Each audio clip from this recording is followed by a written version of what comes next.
Aquilo que vocês vão ver de seguida é um vídeo que eu gravei há uns 5 ou 6 anos atrás e que teve por objetivo mostrar como é que conseguimos criar uma ilustração de raiz sem qualquer planeamento. Ou seja, eu pessoalmente não gosto de fazer esboços, testes de cor, de forma exaustiva. Eu praticamente não os faço. Eu tenho as imagens na minha cabeça, na minha imaginação, quase que planeio tudo na minha imaginação, e quando é a altura de fazer o desenho, começo do zero, entre aspas, e só termino quando a imagem está completa. Não sou um daqueles desenhadores que trabalha a partir de esboços e testes de cor e planeamento exaustivo. Eu prefiro ter tudo na minha imaginação e depois, quando a coisa já estiver arrumada cá dentro, em termos visuais, em termos daquilo que eu consigo ver na minha mente, passo então para o papel e desenho quase como se fosse a partir do nada. Também é possível fazer uma ilustração de qualidade assim.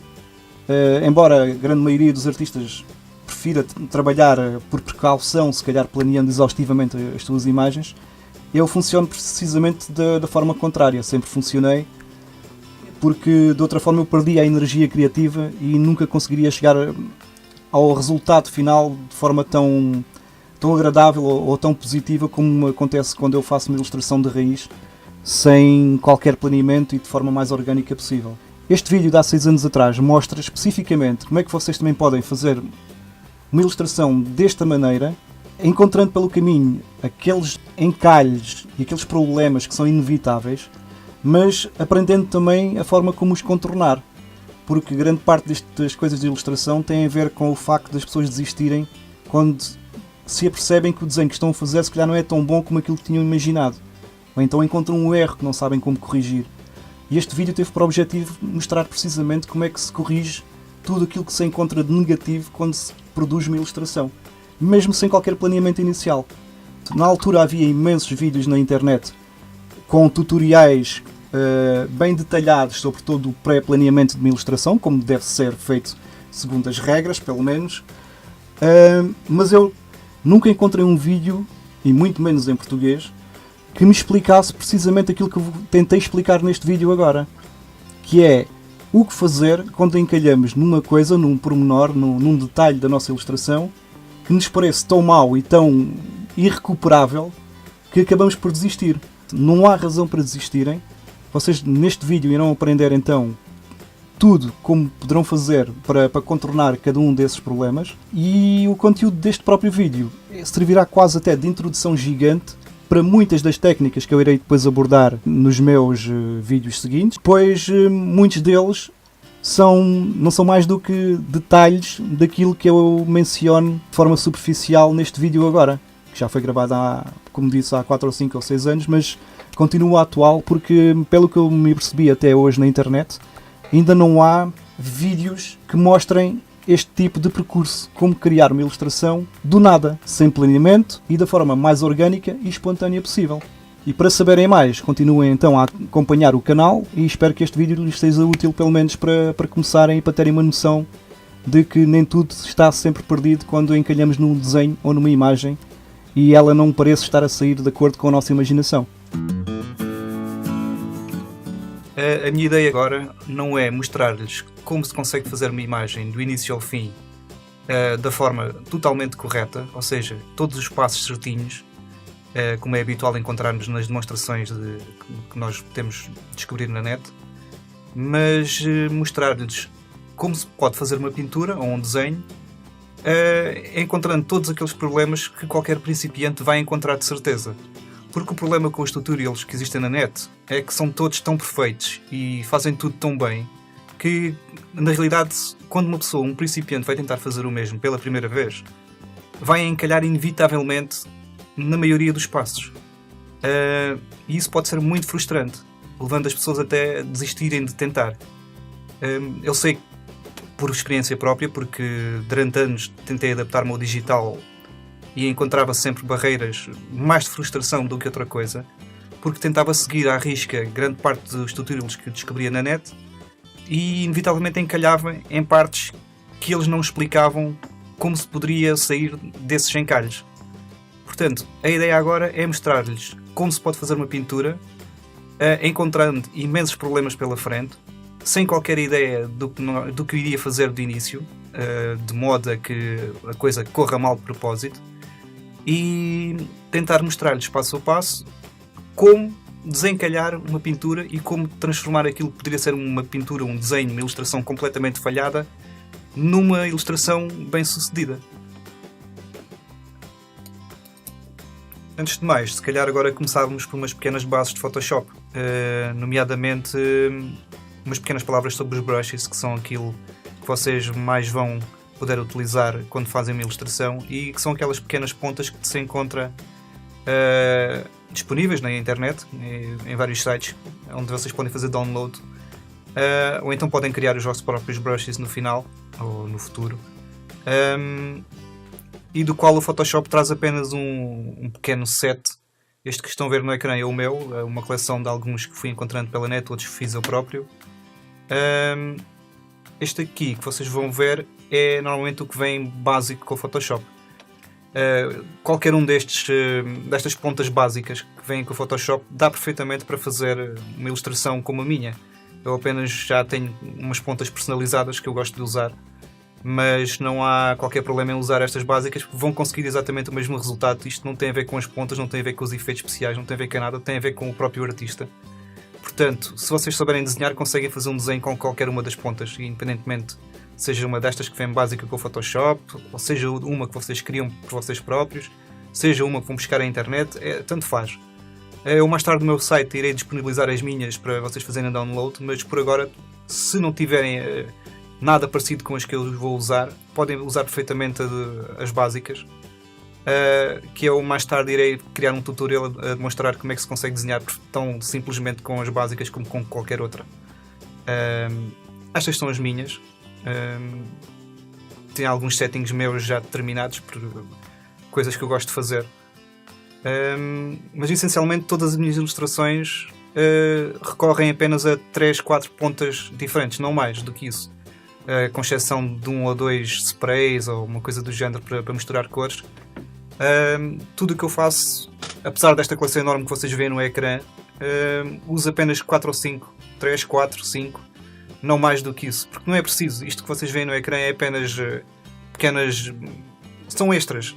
Podem dar jeito, podem não dar jeito, umas dão para fazer nuvens, outras dão para fazer ervas. Não torna o desenho, não faz o desenho aparecer por magia. Não há magia nenhuma. Esta ideia que as pessoas têm que o Photoshop faz tudo, que é só criar uma textura ou qualquer coisa do género e as coisas aparecem feitas, é por ilusão de quem nunca pegou num programa destes. Se vocês não souberem desenhar, podem ter a maior coleção de pontas do mundo, de efeitos, de filtros, de texturas, tudo o que vocês queiram, que não vão chegar a lado nenhum. Agora passamos àquilo que o digital para mim tem de melhor. Não só este programa do Photoshop, mas é comum a vários outros, e que são os famosos layers. Ou seja, são camadas. Camadas como se fossem folhas de papel sobrepostas, e que podem ser usadas para nós desenharmos os elementos de uma ilustração em separado e depois manipular cada uma dessas camadas, de muitas e variadas formas, de modo a conseguir os mais diversos efeitos sem estragar aquilo que fizemos anteriormente.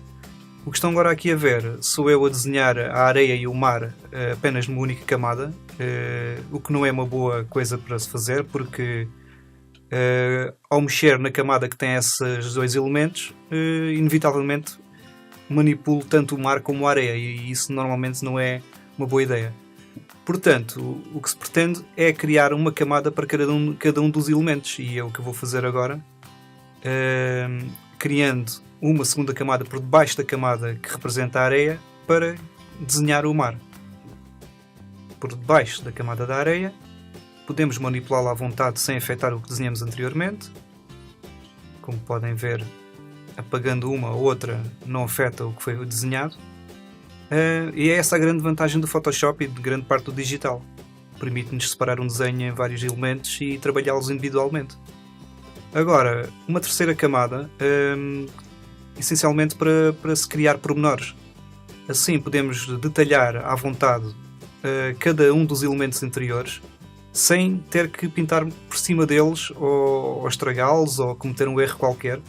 Neste caso estou aqui a meter umas ondinhas dentro da água ou uma coisa semelhante, e todas estas ondas, todos estes pequenos elementos, estes pequenos detalhes estão numa terceira camada que pode ser manipulada tal como as outras como podem ver agora no ecrã.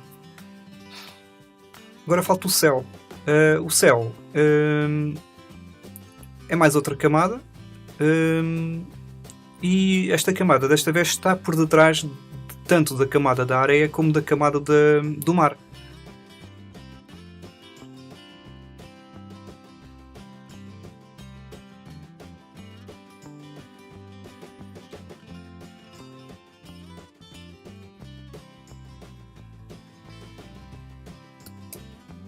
Resumindo, as pontas são importantes, mas se vocês não tiverem estas que vêm no ecrã, que são as que eu uso, podem encontrar o seu equivalente nas pontas básicas que vêm com o Photoshop e, como podem ver, são mais ou menos estas, são quase idênticas. E de qualquer forma também não interessa para a ilustração que vamos fazer que tipo de pontas é que usam, porque vai dar na mesma, depende muito do vosso jeito para desenhar. Como podem ver no ecrã, já estou a fazer o esboço inicial. Escolhi uma perspectiva vista de baixo. Haveria muito para dizer sobre perspectiva, mas isso vai ter que ficar por uma outra lição mais tarde, porque há muita coisa que se calhar convém explicar a quem se inicia nisto agora. De qualquer forma, o esboço que vocês podem ver agora está baseado, vocês não estão a ver porque está invisível. Eu não faço qualquer grelha prévia quando estou a desenhar uma paisagem, porque eu já tenho este tipo de grelhas já fixas na minha imaginação, já sei perfeitamente o que é que estou a desenhar. Eu estou a desenhar de acordo com uma grelha. Vocês não a estão a ver, eu também não estou a ver, mas ela está lá, porque é essa grelha que forma a perspectiva com que estamos a trabalhar. O ponto de fuga, se vocês se lembram das vossas aulas de geometria, está no centro, está mesmo no centro desta imagem, como podem ver agora.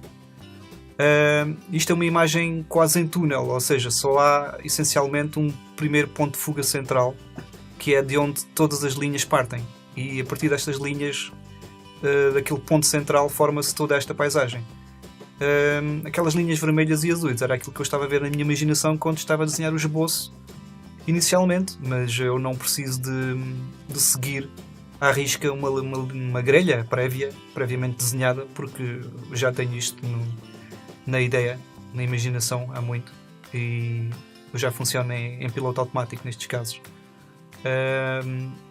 E também não convém que, se vocês estiverem a iniciar-se, que criem uma grelha para segui-la como se fosse uma régua, como se fosse um esquadro, porque senão o vosso desenho deixa de ser orgânico e passa a ser uma coisa muito rígida, e isso é a última coisa que se quer neste tipo de paisagem. Há que seguir uma grelha, há que saber que a grelha está lá, há que compreender porque é que a grelha parte daquele ponto e vai a outro ponto, mas não a sigam como se fosse uma aula de geometria com régua e esquadro, onde tudo tem que bater certinho, porque na natureza, apesar de tudo bater certinho, é tudo muito composto pelo nosso olhar. O que vocês estão aqui a ver nesta grelha é um segundo ponto de fuga, um terceiro ponto de fuga. O vermelho é a grelha central, a perspectiva central. O azul é um segundo ponto de fuga e o verde é o terceiro ponto de fuga. Ainda há uma perspectiva apontando para um ponto de fuga que está fora do papel e que nos permite definir a altitude a que cada elemento lá na parte mais alta do desenho está. Isto agora são tudo coisas muito mais complicadas de explicar neste momento, porque depois perdia-se o objetivo também deste tutorial agora, e vai ter que ficar para uma aula posterior, essencialmente sobre perspectiva. De qualquer forma, a grelha foi apenas para vocês terem uma ideia do tipo de linhas que eu estou a seguir. Não se esqueçam que eu estou a seguir aquelas linhas, apesar de não as estar a ver.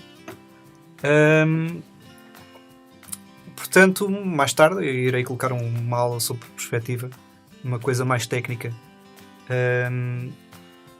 Para esta paisagem neste momento, como podem ver, todos os elementos que se afastam na distância são mais pequeninos. se tivesse aqui a grelha sobreposta, haviam de reparar que muitas das linhas tocam no topo de grande parte dos elementos que vêem no ecrã. A parte da cordilheira segue uma das linhas, o topo dali daquelas mesas de canyon natural também segue outra linha. Esta ponte que eu comecei a fazer e acabei por deitar fora porque era demasiado intrusiva para o cenário e eu pretendo que isto seja um espaço aberto. Agora estou a detalhar sem qualquer objetivo. Essencialmente estou a tentar compor a imagem de forma que ela fique equilibrada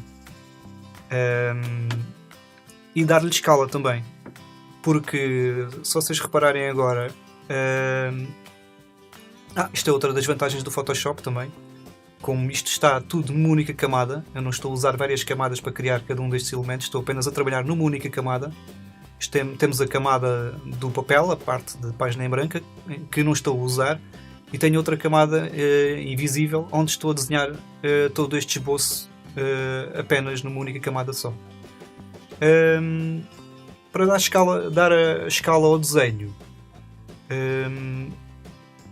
o segredo de uma paisagem muito complicada, muito complexa, como esta que já se está a tornar, se calhar vocês já estão um bocado assustados, mas o segredo de uma paisagem destas é tratar cada elemento como um desenho simples.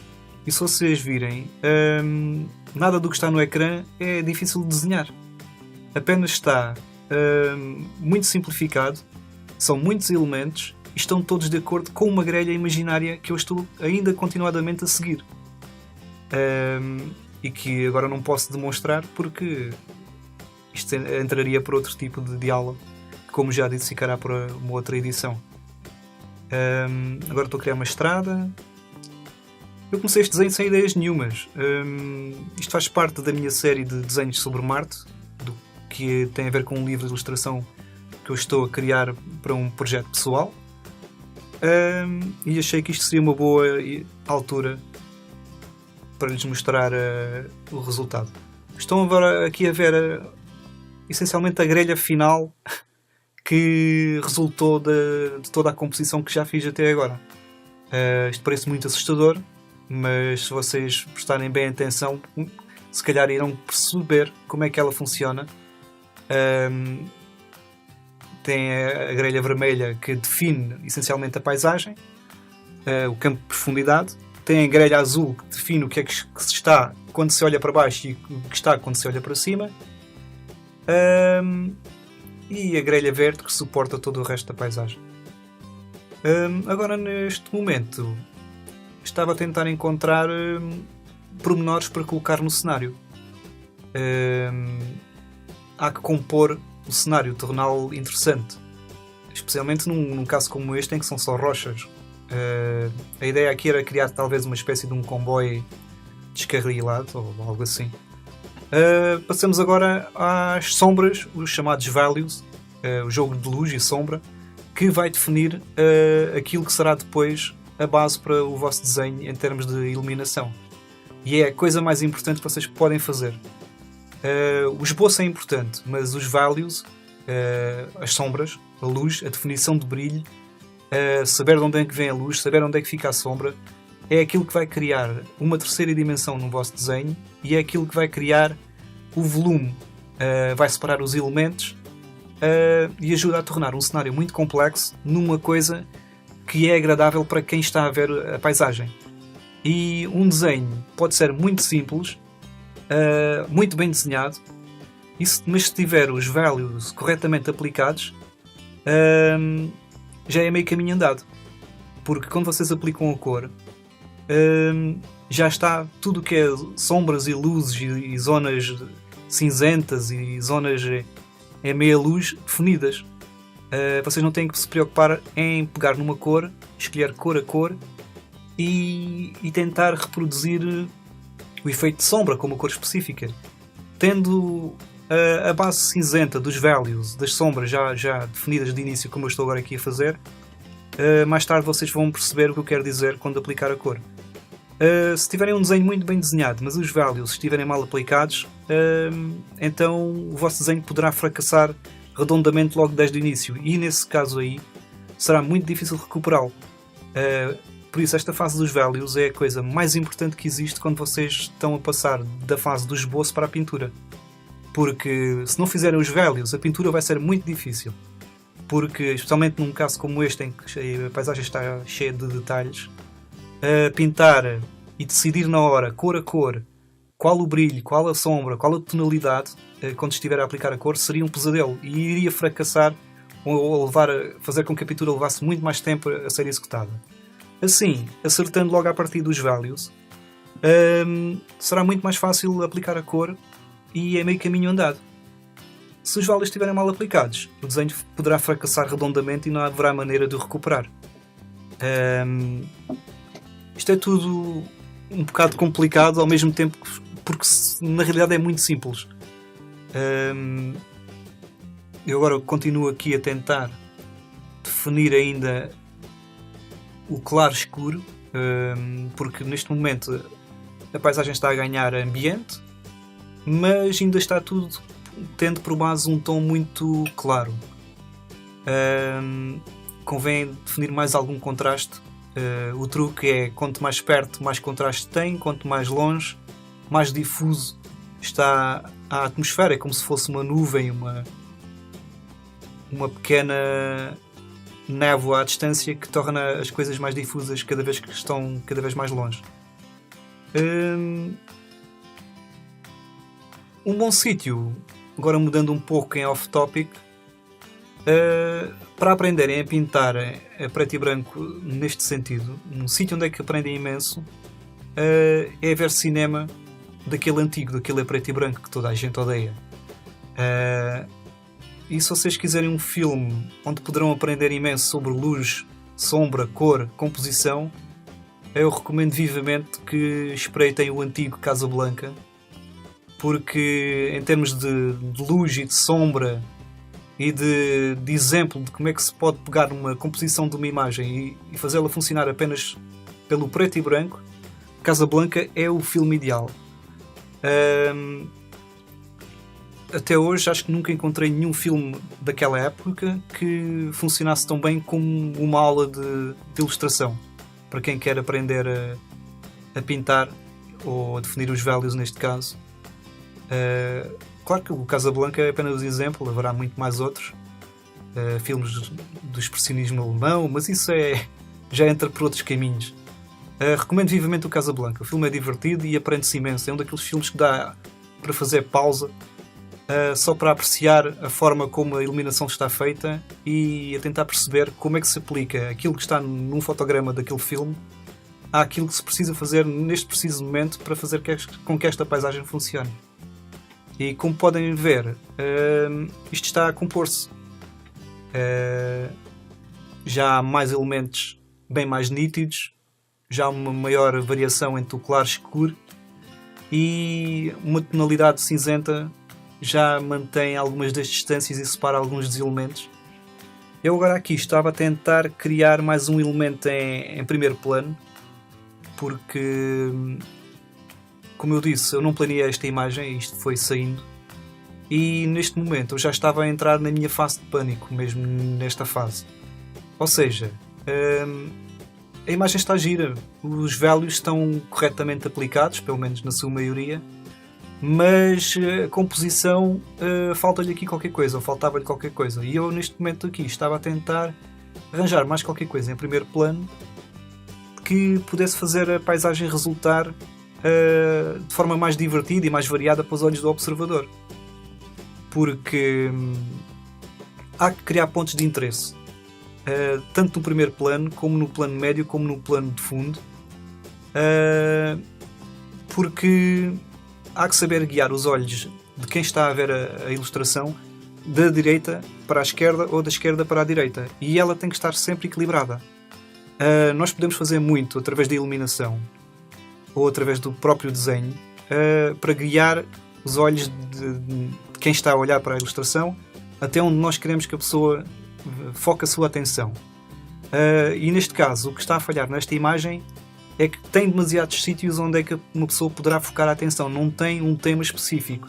E inicialmente ainda pensei que o tema seria ali o comboio descarrilado, mas de qualquer forma o desenho saiu um bocado tosco, não está com personalidade, está um bocado, até está demasiado inserido na paisagem. E neste momento eu já estava na fase de pânico porque a paisagem estava bonita, estava com atmosfera, mas estava demasiado confusa porque tinha demasiados pontos de referência. O que eu ainda estive a complicar mais aqui quando tentei colocar agora estas mesas como as cidades lá ao fundo mesmo, o que ainda complicou muito mais o congestionamento da própria paisagem.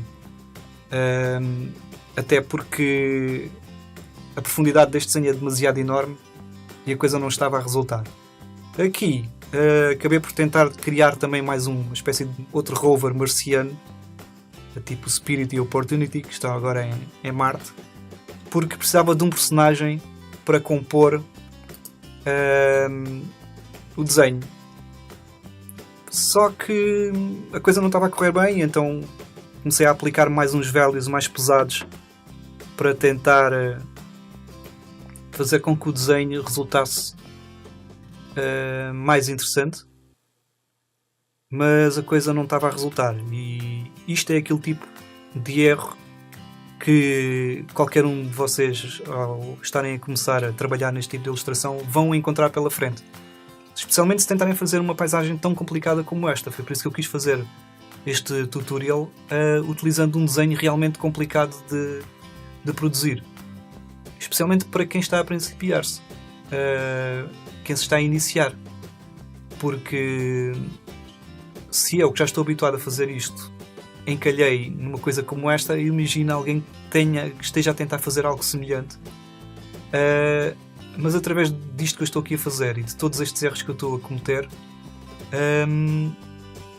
vocês já poderão ter uma ideia do que é que eu estou a fazer para apagar ou para refazer e para tentar dar um equilíbrio à imagem.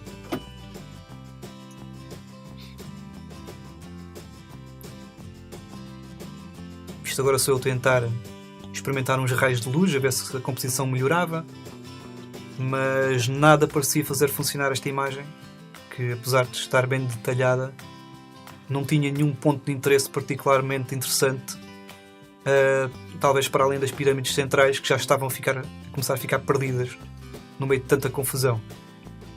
Mesmo assim, ainda pensei que a cor salvasse a coisa, e portanto vamos passar então à cor. A cor, tal como aconteceu em relação às sombras e aos values, convém começar com uma tonalidade bem suave.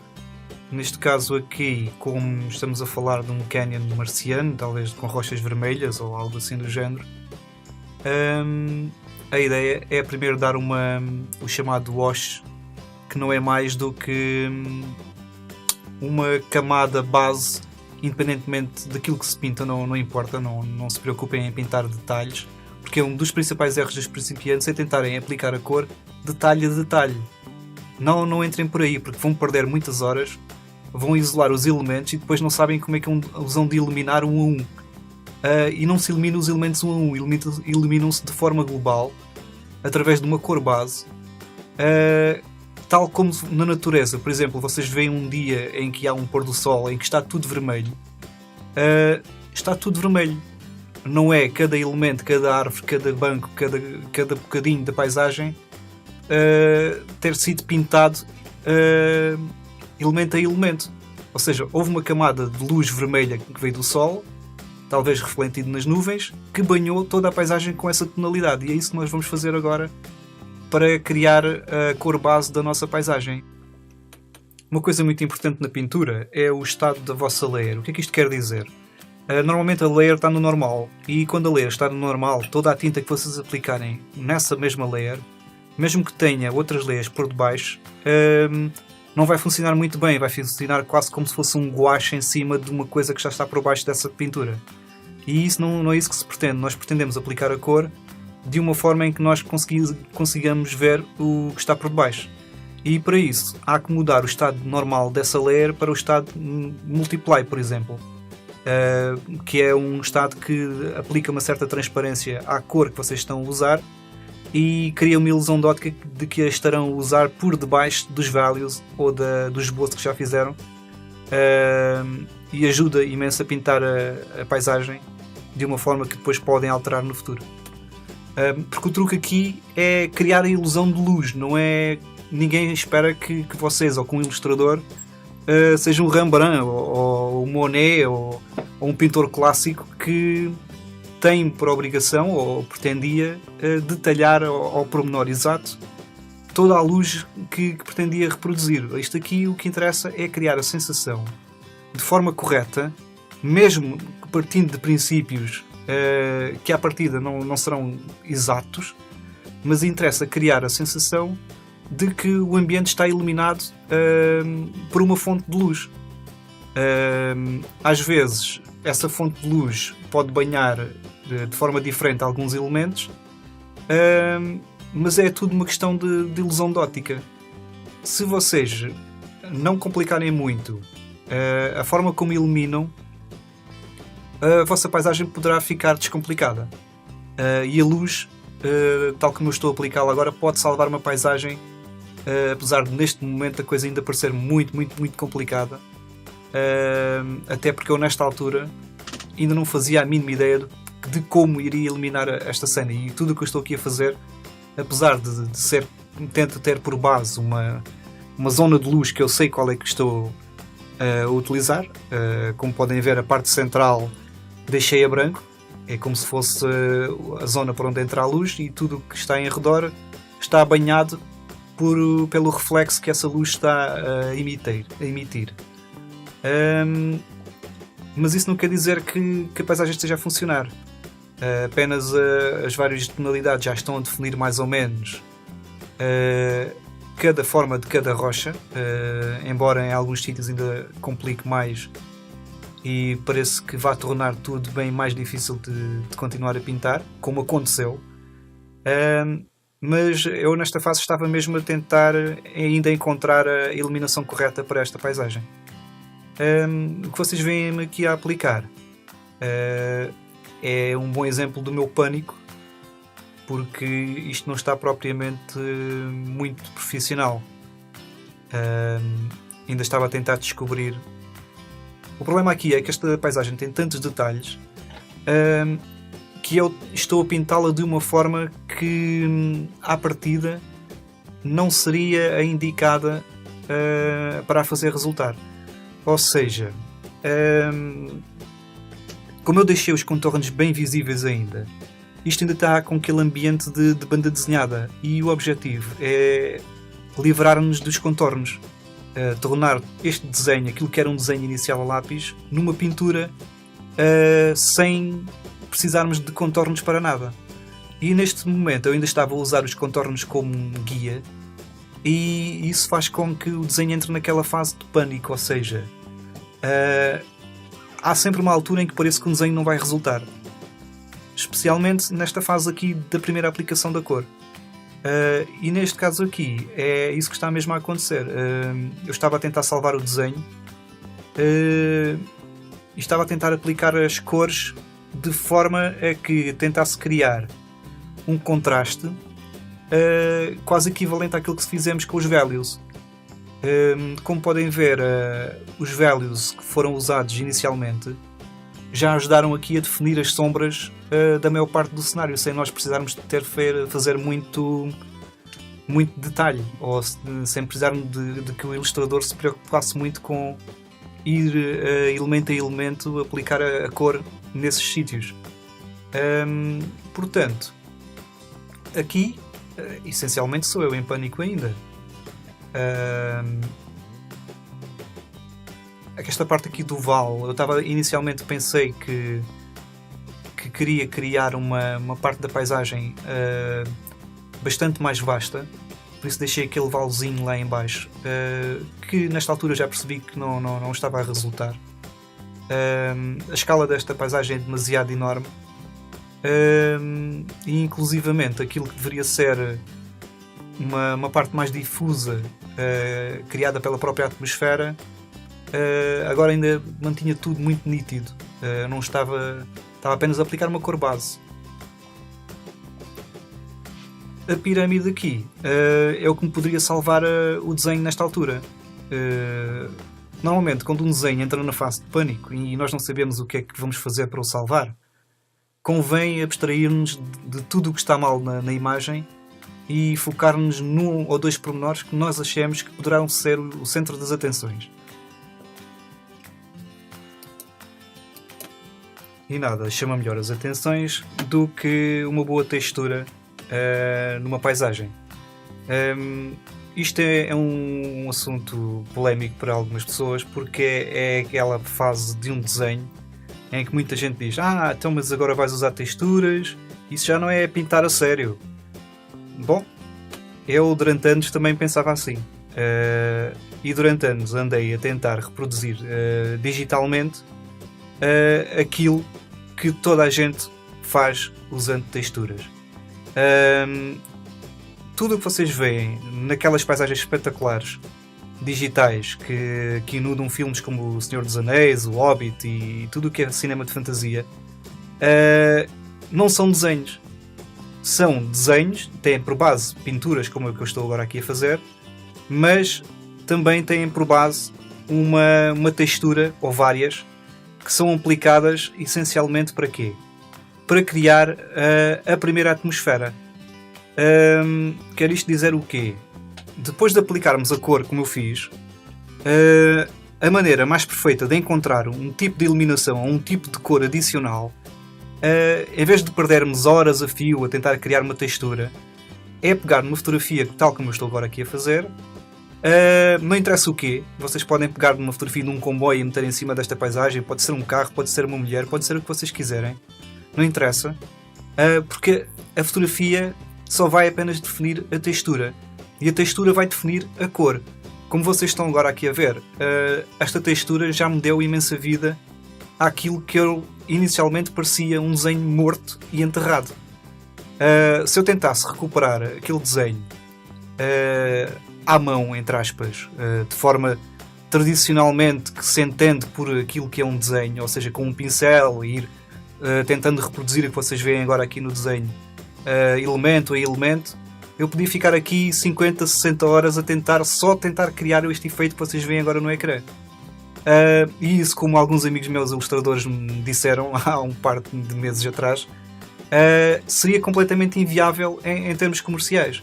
Porque, por exemplo, ao cliente não lhe interessa como vocês chegaram à imagem. A um cliente final interessa-lhe uma imagem bonita.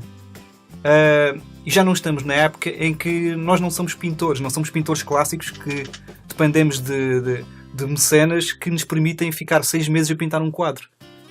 Portanto, para conseguir atingir esse mesmo efeito de um quadro, ao óleo, entre aspas, o Photoshop permite-nos o uso de texturas e de manipulação. Por outro lado, desenganem-se aqueles que pensam que isto é só chegar aqui, meter uma textura e as texturas fazem tudo por nós. Há que aplicar a textura, mas depois há que saber escavar a textura. E isto quer dizer o quê? Nós, quando estamos a escavar uma textura com uma borracha, como eu estou agora aqui a fazer, peguei na borracha e estou a escavar os pontos brancos da textura que apliquei. Aqui neste momento estou a tratar da pirâmide. Fiz um pequeno recorte porque eu pretendo isolar a pirâmide de uma forma diferente, de forma a poder depois trabalhar a luz de uma forma individual. E portanto aqui fiz um pequeno corte na textura que eu estava a trabalhar, fiz paste, ou seja, repus a textura na mesma posição onde estava, mas noutra camada. E estou então a trabalhar individualmente a textura, tanto da pirâmide como daquela que eu usei para as rochas. E porquê? Porque isto é a melhor forma de criarem uma luz de forma rápida. Porque se vocês precisarem de fazer para um cliente um livro com 30 ou 40 ilustrações como esta, vocês não podem perder 1 ano ou 2 a trabalhar nas ilustrações de forma tradicional até conseguirem atingir esse nível de qualidade, porque ninguém lhes pede isso. A um cliente só lhes interessa o resultado final. E isto das texturas não é um milagre, não é a solução para quem não sabe desenhar. Vocês, se não souberem desenhar, vocês podem pegar nas texturas que quiserem, fazer as montagens fotográficas que quiserem, que não vão conseguir atingir um resultado satisfatório, porque o objetivo da textura é criar a ilusão de que a textura não está lá. A partir do momento em que vocês não sabem usar uma textura destas e criam e mostram evidentemente que o desenho que fizeram foi usado com uma textura, o vosso desenho fracassou redondamente. E portanto, pensem na textura como uma cor de uma palete, porque é assim que ela tem que ser tratada. Em vez de estarem a pintar com um pincel, estão a recortar com uma borracha aquilo que foi colocado por uma textura. E pronto, e lá está, há que saber colocar a textura. Vocês não podem colocar uma textura sem perceber um pouco de iluminação. E portanto, se os vossos values iniciais não forem pintados à mão de forma que vocês o saibam fazer, se os vossos values estiverem mal concebidos, podem aplicar as texturas que quiserem que vocês não vão conseguir salvar o vosso desenho. Portanto, isto é tudo uma técnica no fundo de pintura, só que de forma inversa. Depois de aplicarem a textura, então podem voltar ao método tradicional, que foi o que eu fiz agora. Eu já estou nessa fase novamente. O que estão agora aqui a ver se eu a tentar manipular o enquadramento da ilustração. Selecionei várias camadas com vários elementos e estou a tentar encontrar a forma de enquadrar melhor esta imagem, porque a composição disto nunca me agradou. Eu estou a tentar salvar ainda o ponto focal da ilustração, ou seja, a ilustração continua bonita, interessante, detalhada, mas continua a ser um ponto de interesse em particular. Portanto, aqui estou a tentar novamente voltar aos values. Como podem ver, eliminei a textura, escondi-a, porque lá está, a textura não faz milagres. Eu podia ter colocado aqui uma textura toda bonitinha, inclusive uma textura de rocha perfeitamente adequada à paisagem que estou a fazer, mas isto falharia redondamente na mesma, porque os values iniciais estavam mal aplicados. E aqui o que eu estou a tentar fazer é corrigir esses values. Isto não é propriamente aquilo que se deve fazer para criar uma imagem destas de raiz logo à primeira.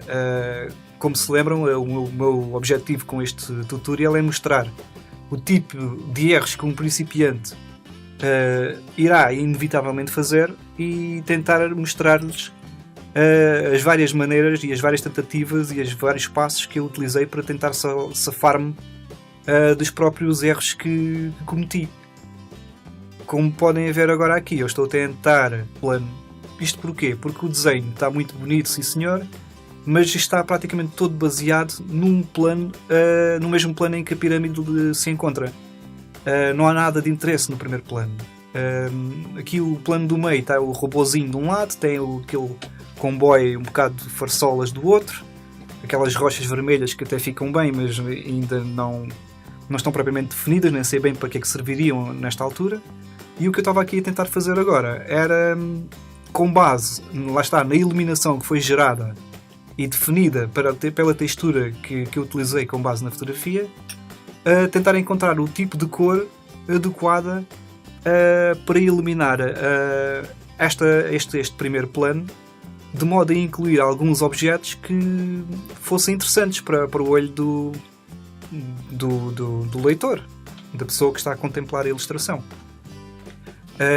E isto aqui é a parte mais complicada também, porque, principalmente no caso desta ilustração, que é bem complexa, se não soubermos inserir bem estes elementos em primeiro plano, a coisa pode se tornar caótica. E eu, apesar de saber o que eu estava a fazer nesta altura, comecei a perceber que esta imagem não ia a lado nenhum em termos de composição. Está dinâmica, está dramática, mas não estava a funcionar. Como podem ver agora, eu fiz um zoom. Devem recordar-se que eu ainda não tinha feito zoom. Não tinha feito nenhuma ampliação de nenhum detalhe até agora. Isto porquê? Porque vocês devem criar uma paisagem, pelo menos até esta fase, se possível, sem tentarem se aproximar muito de cada detalhe. Lembrem-se que se vocês estiverem a fazer um zoom muito aproximado, estão a ver o detalhe, mas estão apenas a ver esse detalhe, não estão a ver a forma como o detalhe funciona na composição do resto da paisagem. E portanto, não usem e abusem do zoom. O zoom é uma ferramenta que vai servir para uma fase final, como irão ver muito mais à frente, para conseguir detalhar aquilo que é importante na vossa paisagem, não para salvar a vossa paisagem ou construí-la de raiz. Aqui sou eu outra vez já em modo pânico, como podem ver, estava a tentar inserir aqui um templo fenício ou grego ou qualquer coisa do género, porque decidi que o comboio não resultava e estava a tentar desesperadamente encontrar algum objeto de primeiro plano que fosse interessante para os olhos de quem está a ver a composição. Inicialmente pensei em continuar com o comboio. Isto aqui que eu estou a fazer era para ser um comboio e depois passou a ser, agora aqui era para ser um dirigível, como se fosse um dirigível que tinha caído numa altura e ficado aqui estatelado no chão, mas de certa forma isto não estava a resultar. Notem que isto aqui eu criei uma camada para aquela parte clarinha e estou a desenhar em cima dessa camada. E estou a tentar criar um objeto de primeiro plano que seja o foco das atenções do desenho. Ou seja, a ideia é passar a atenção do global da paisagem para um elemento, de modo a que seja esse elemento a coisa mais interessante do cenário e seja o objeto que vai guiar o olhar da pessoa que está a ver a ilustração de um lado para o outro. Hão de reparar que eu volto, o Photoshop permite-nos isso e é uma coisa essencial que vocês devem fazer sempre. Hão de reparar que eu, volta e meia, volto completamente a tela de um lado para o outro e inverto completamente a posição. O que está na esquerda vai para a direita, o que vai para a direita vai para a esquerda. Isto porquê? Porque a maneira de vocês testarem se o vosso desenho está bem feito em termos de perspectiva, por exemplo, é inverterem constantemente o trabalho. Porque se vocês desenharem mal qualquer coisa, quando inverterem para o outro lado, essa coisa fica imediatamente evidente. Irão ver o que é isso que eu vou fazer daqui a pouco aqui com este pequeno dirigível que entretanto passou a comboio, que daqui a poucos segundos eu tive a ideia de o transformar numa nave. Aqui ainda estava na fase de comboio, ainda não sabia bem o que havia de fazer com ela. Isto aqui, estou a usar outra técnica diferente, onde de notar que eu não fiz qualquer esboço para criar este objeto. Não me baseei em nada, foi por imaginação. Não tem esboço e estou a utilizar técnicas de pintura perfeitamente tradicionais. Ou seja, é tudo com base na forma, no shape. Não fazia a mínima ideia que eu estava aqui a desenhar. Estava a tentar criar algo que fosse interessante. E só precisava de uma base porque sabia que eu iria aplicar novamente uma textura aqui em cima. E precisava de uma base. Lá está, estou a aplicar os values aqui também. Já estou a definir algum dos brilhos para lhe dar logo alguma ideia de luz e de volume logo a partir do início. E a ideia também não era perder muito tempo a detalhar este elemento, porque se perdemos horas a detalhar cada elemento como este, daqui a pouco a ilustração é apenas sobre este elemento e nunca mais fazíamos mais trabalho nenhum. Portanto, aqui estou eu completamente a pintar como se fosse ainda no método tradicional e a preparar todo este objeto para depois ser aplicada uma textura tal como fiz para as rochas, não por uma questão de não saber como é que se pinta a textura, mas por uma questão de tempo e por uma questão de homogeneizar também a iluminação que nesta altura já está a receber do resto da paisagem. A ideia é que a nave fique numa penumbra com esta cor cobre. O que me iria criar, criou-me aqui novamente outro problema, que é agora o lado esquerdo da imagem chama demasiada atenção e aquilo que de repente era o foco da atenção da paisagem passou a ser secundário. As pirâmides já não são o centro das atenções. E inclusivamente aqui a parte do lado direito também não está a resultar muito bem. O que estão a ver agora aqui sou eu de volta às texturas. Como podem ver, não me preocupei sequer com o tipo de textura que usei. Lembrei-me que tinha esta aqui. A minha ideia neste caso era criar uma nave espacial já apodrecida, talvez de um material que nem sequer é metal, algo alienígena, uma coisa semelhante a madeira, e lembrei-me que tinha aqui uma fotografia com este tipo de textura que poderia ser útil.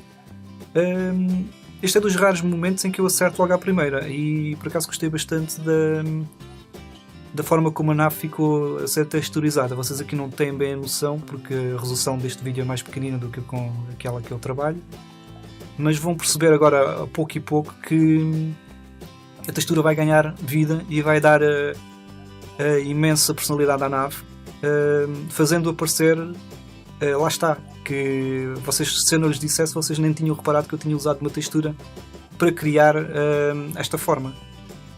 Portanto, o truque das texturas é não abusar delas, usá-las no sítio correto, mas usá-las de forma a que elas sejam um auxiliar da pintura tradicional e não um substituto. Porque se vocês não souberem pintar de forma tradicional, a vossa textura não vai funcionar, até porque para ela funcionar não é só aplicá-la. Vocês vão de reparar que eu estou com muito detalhe agora a trabalhar esta nave, porque vou ter que escavar a textura nos sítios certos. Há que saber quais são os sítios certos onde se consegue escavar a textura. Vou aplicar luzes no sítio certo, brilhos. Não posso exagerar nos brilhos, porque senão a textura perde-se completamente. Portanto, isto é tudo uma questão de equilíbrio. E isto é o tipo de coisas que eu não consigo explicar, que não se ensina. É por isso que eu quis fazer este vídeo, para vocês terem uma ideia daquilo que vocês poderão fazer também. Como podem ver, estou aqui a tentar realçar alguns pequenos pontos de luz. Nesta altura a textura já está perfeitamente disfarçada, já aparece incluída dentro da própria paisagem, já aparece uma pintura tradicional, e é esse o objetivo que se pretende. Nunca tornar a textura o centro das atenções e usar a textura como se fosse uma tinta qualquer, como se fosse uma tinta normal. A textura apenas nos permite poupar tempo, porque tudo o que vocês estão aqui a ver, eu consigo fazer isto perfeitamente com à mão, lápis pontinho a pontinho, só que isto levaria-me pelo menos um par de horas mais, e quando trabalhamos para clientes que precisam do trabalho para ontem, não convém estar a perder e armar-nos em artistas, porque o cliente não paga para a gente se armar em artistas. O cliente paga a imagem final. E foi isso que eu não percebi durante anos, porque eu durante anos andei eu próprio a tentar reproduzir as texturas à mão. E claro que tentava e falhava redondamente, porque nesta era da ilustração digital, usando esta técnica que toda a gente usa, alguém como eu, que estava a tentar reproduzir isto continuadamente à mão, era óbvio que falhava, e eu continuava a insistir porque sempre tinha aquela ideia de que estava a fazer batota, até que alguém me abriu os olhos, essencialmente, e também vi alguns tutorials na net e falei com alguns ilustradores que me explicaram que não tinha que ter este preconceito, porque é assim que o mundo da ilustração digital funciona. Muito bom se sabermos desenhar, é excelente, é essencial, percebamos o que estamos a fazer, pois é melhor realçar mais uma vez que a textura não faz nada para vocês. Portanto, se vocês não sabem pintar, nem vale a pena perderem tempo.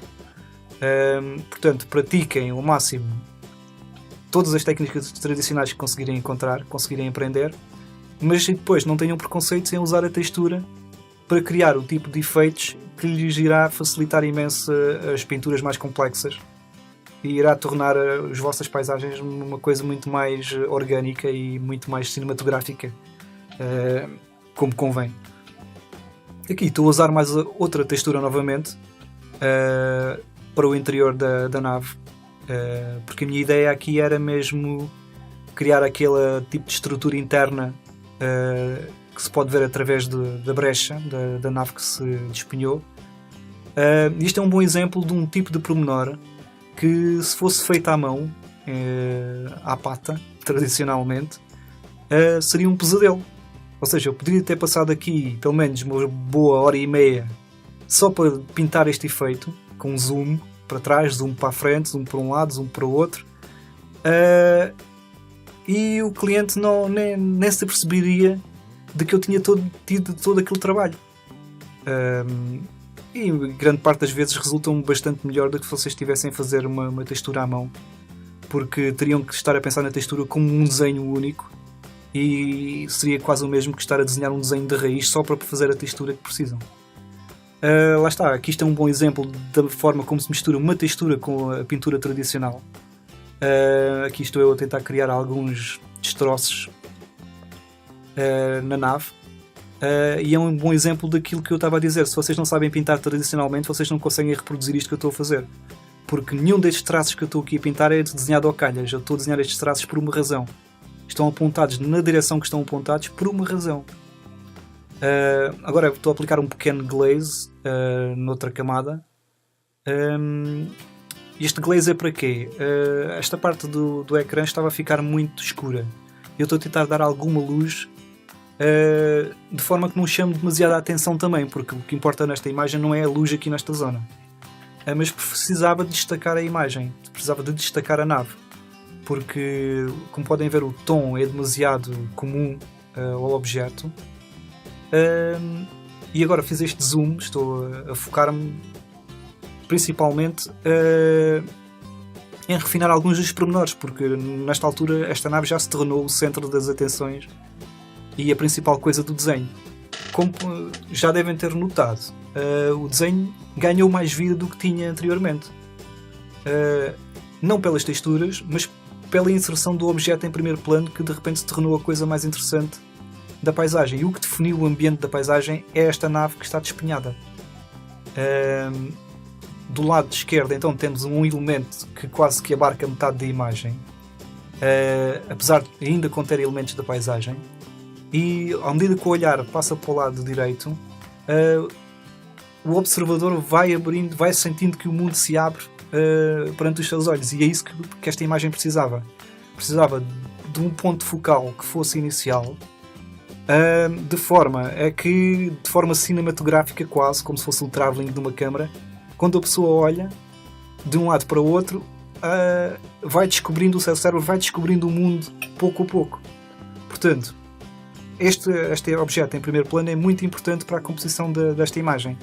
Eu podia ter planeado isto logo inicialmente, antes até de fazer aquele primeiro esboço a lápis, como se lembram, foi apenas baseado numa grelha de uma simples perspectiva básica, mas como na altura não tinha ideia nenhuma para o que eu queria fazer, nem fazia ideia que esta nave iria surgir neste passo. E pronto, ficamos agora por aqui nesta primeira parte. Não se esqueçam de espreitar a segunda para ver a conclusão da ilustração. Porque se pensam que isto já terminou, estão muito enganados. Isto ainda vai dar muita reviravolta até chegar à imagem final que vocês viram no início do vídeo.